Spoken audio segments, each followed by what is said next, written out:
So after years of being a beauty journalist in glossy magazines, I could see how much confusion there was around cosmetics, and I could see that women were just overwhelmed with the amount of choice.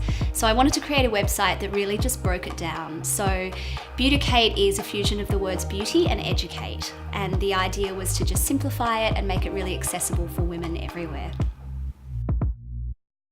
So something that really drew me to Minenssey was when I saw the way Minenssey's products are formulated with rare botanical ingredients that are actually found only in Australia. I thought that was a really unique point of view and point of difference. I'm really excited because the brand will be diversifying and expanding into a skincare line, so I can't wait to be a part of that. I think it's really wonderful how Minenssey are supporting Australia's Indigenous community as well by using wild harvested and hand-picked ingredients in their products.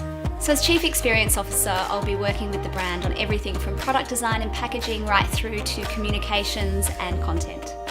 Another thing I'm really excited about is talking to the reader about the product development process. The great thing about social media now is that you can have a two-way conversation with the consumers and your audience and ask them what they want to see in a skincare line. So it's a really exciting opportunity.